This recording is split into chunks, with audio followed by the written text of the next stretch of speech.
Holt Ferrier has returned home from World War I, having lost an arm to the war and his wife Annie to the influenza pandemic. This has left him no other choice but to try to raise his two children, Millie and Joe, on his own. Unfortunately, the loss of his arm means he cannot resume his sharpshooting act for the Medici Brothers Circus, and instead he has to take a job tending to the elephants, in particular a newly purchased Asian jumbo who happens to be pregnant. This jumbo winds up giving birth to an elephant that has massively large ears. Unfortunately, the mama jumbo is too protective of her child and manages to go on a rampage after the baby gets exposed to the public, eliciting tons of laughter.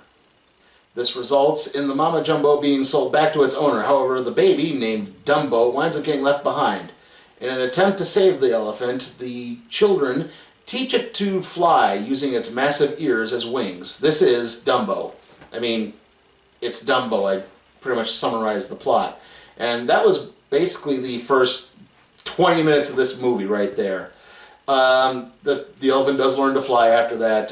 This attracts the attention of Michael Keaton's character, V.A. Vandermeer, who's basically a P.T. Barnum analog who's promoting on a new theme park on Coney Island called Dreamland. He wants Dumbo to be the centerpiece, where he will fly alongside a trapeze artist named Colette, who's played by Ava Green, and this becomes Colin Farrell's character, Holt Ferrier's new love interest. Also, I would mention that the daughter, Millie, I'm guessing is the older daughter, it just kind of looks that way, doesn't really want to live life in the circus. She actually wants to be a scientist and, you know, expand the world. She said make a real difference in the world rather than just entertaining crowds. And this is kind of what's led a bit to the family's financial situation because, you know, the promoter, Maximilian, oh shoot. Oh, I have it right here. Medici, yeah. Sorry, Maximilian Medici. Yeah, it's called the Medici Brothers Circus. There's actually only one Medici brother.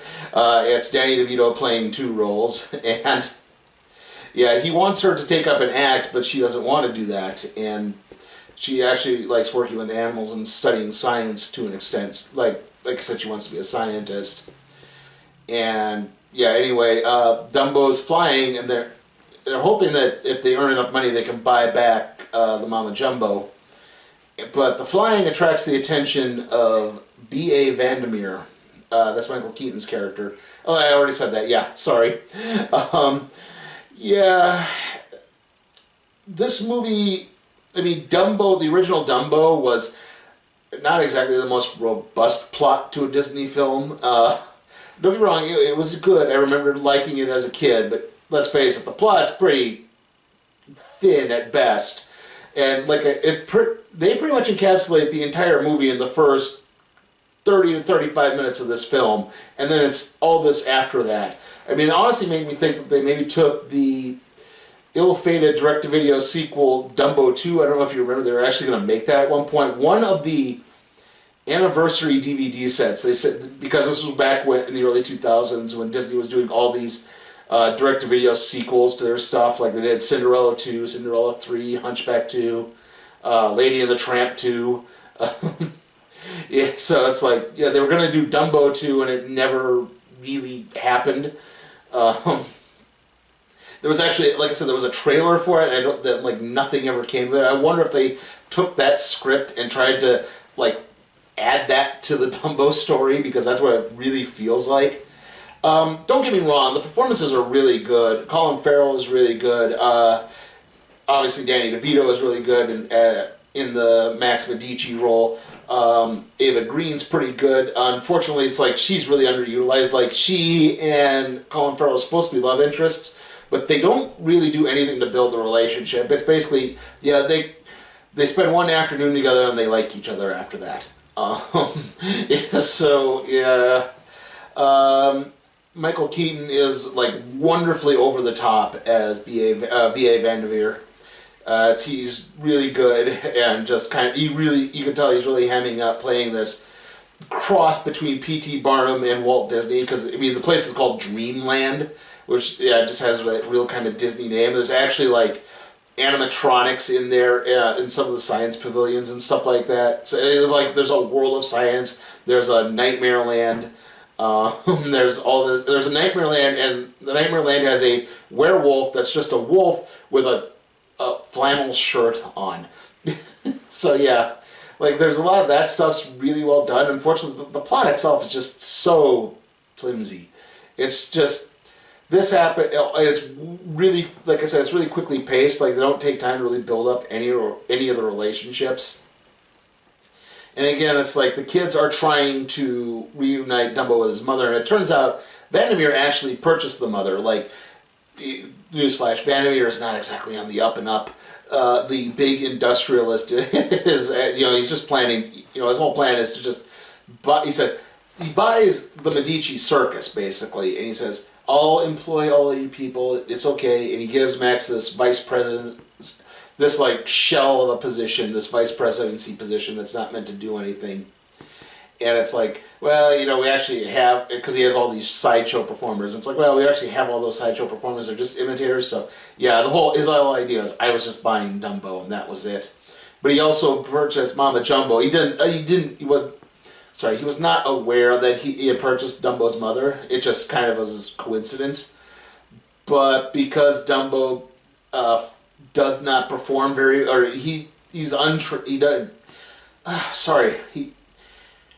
he does not stick to the plan. He acts on his own. He's able to sense that his mother's there, and he flies to her, and because that causes a big distraction in the performance, Vandermeer orders Mama Jumbo killed, and it falls to everyone to reunite the two, which they do, and they get shipped back to India, and Joe and Colette marry, and the Medici circus is restarted as a place where animals are not kept in captivity. Which they really weren't to begin with, but okay.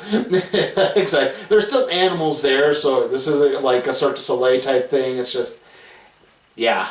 Like I said, great performances. Unfortunately, just it does not bolster this plot. The attempt to bolster it did not add anything to it. It felt really by the numbers, and like I said, way too quickly paced, because certain relationships just don't really pan out at all. They're just, oh yeah, this happened. Oh yeah, this happened. Oh yeah, this happened. And it felt like it all happened off screen. It just, unfortunately, it felt really lacking. And like I said, the performances are strong enough that if you do watch this, you're not going to be, disappointed, really. You're not going to be, it's not life-changing, and so it's squarely in the middle. I'm going to give Dumbo a C. Basically, I would say, not quite a wait till Netflix, I would say wait till streaming.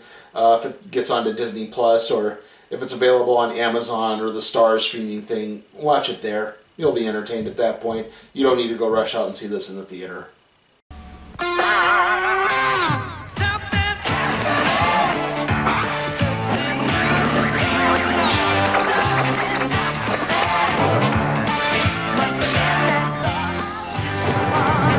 New is happening Saturday mornings this fall on ABC with Little Clowns of Happy Time, My Pet Monster, Little Wizards, and Animal Crack-Ups.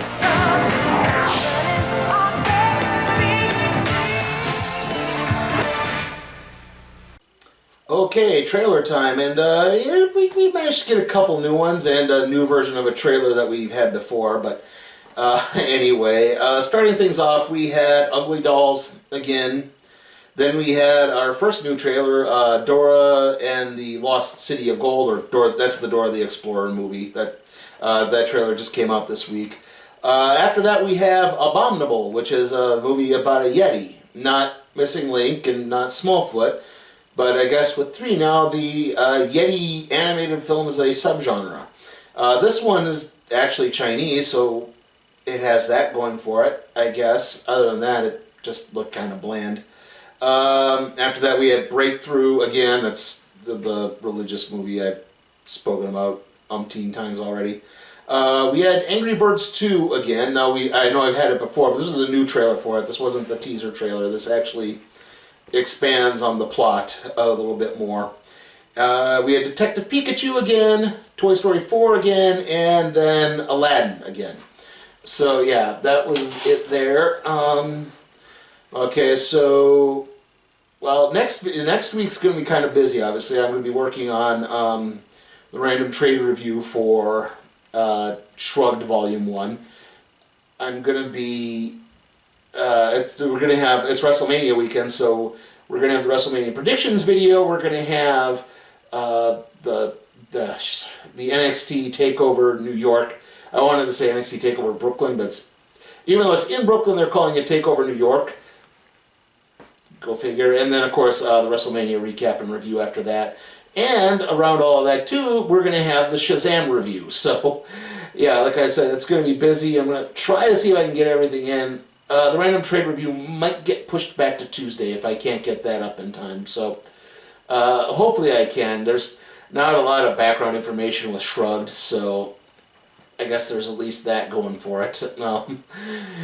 See you all next time.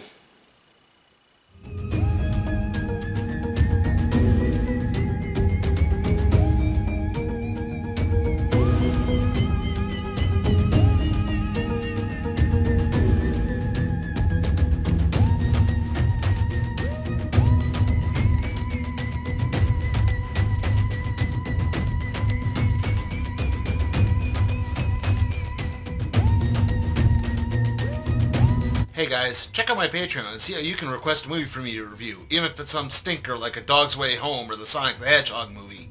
Also, if you like what you see, give the video a like, share, subscribe, and don't forget to ring that notification bell.